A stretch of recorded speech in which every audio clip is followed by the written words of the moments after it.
Alors du coup, pour pas avoir mal au dos, oui, il faut bouger. En fait, on est vraiment trop sédentaire. Du coup, d'où le fait de changer de position déjà. Si possible, essayez de marcher un petit peu quand vous faites une pause. Souvent, c'est peut-être plus d'aller vers la machine à café, ou enfin, ça dépend des lieux. Si vous avez la chance de pouvoir vous déplacer aussi avec le travail, c'est pas mal, ça fait des coupures.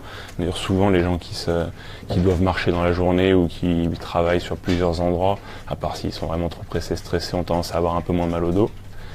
Ensuite, il y a aussi, pour le mal de dos, il y a le repos. Il faut penser que si vous êtes fatigué, que vous ne dormez pas, que vous ne récupérez pas, vous aurez forcément plus mal au dos. Puis, il y a aussi pas mal d'autres facteurs qui jouent là-dessus. Il peut y avoir des susceptibilités de chacun.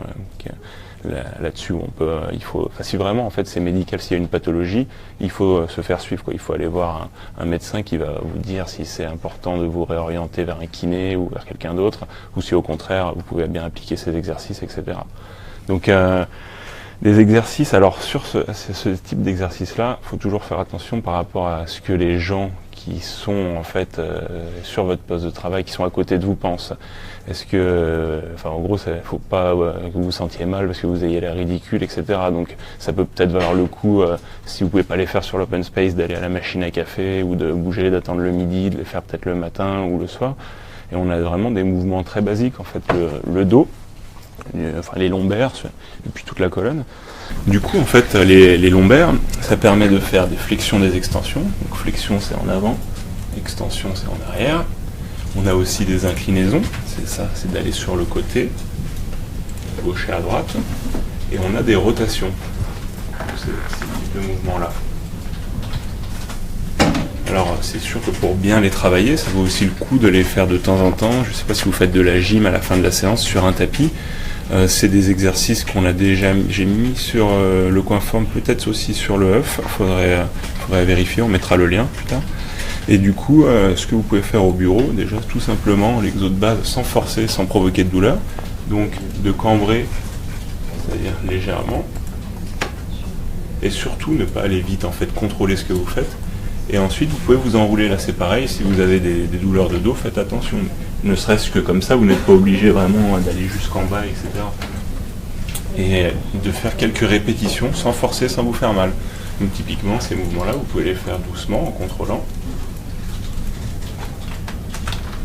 Environ 5 à 10 fois. Ensuite, vous pouvez aussi faire des légères inclinaisons. Alors, il y en a qui le font avec la version étirement, vous savez, on est de l'autre côté. Mais déjà, en faisant tout simplement une inclinaison lombaire, comme ça, c'est suffisant.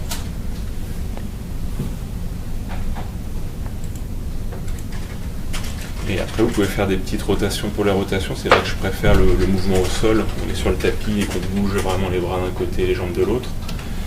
Alors la moquette est pas terrible, donc on va pas demander à Yann de faire ça par terre. Mais voilà, j'espère que vous avez bien vu comment on fait. Et si vous êtes debout, vous pouvez aussi faire comme ça. Vous pouvez tout simplement tourner un petit peu, tenez-vous si vous n'avez pas un équilibre parfait. Et du coup, vous pouvez relever. Ça permet de faire à la fois en fait une rotation tout en étant un peu en flexion, en pliant. Et pour certains, vous sentirez, ça tire sur le bord de la fesse. Et c'est un étirement en général qu'on a besoin de faire. Et pareil qu'on peut faire au tapis en s'allongeant en fait à plat ventre avec la jambe en dessous du corps. Et donc ça, c'est des exercices à faire dès qu'on a un peu mal au dos ou plusieurs fois par jour? Je pense qu'il n'y a pas de règle générale, c'est un peu à la carte. Ce qui est pas mal, c'est de vous dire de les faire au moins une fois dans la matinée, dans l'après-midi, si vous pouvez. Si vous sentez que ça vous soulage, que ça vous fait du bien, vous pouvez le faire plus fréquemment. Par exemple, à chaque fois, vous faites une petite pause. D'ailleurs, vous n'êtes pas obligé de tous les faire à chaque fois, vous pouvez en faire juste quelques-uns. Et puis après, en fonction en fait, de ce que vous ressentez, si vous sentez que vraiment ça va mieux, vous les faites. Si par contre ça augmente les douleurs, vous les faites pas. Et si ces douleurs sont fortes, encore une fois, le mieux c'est quand même d'aller consulter.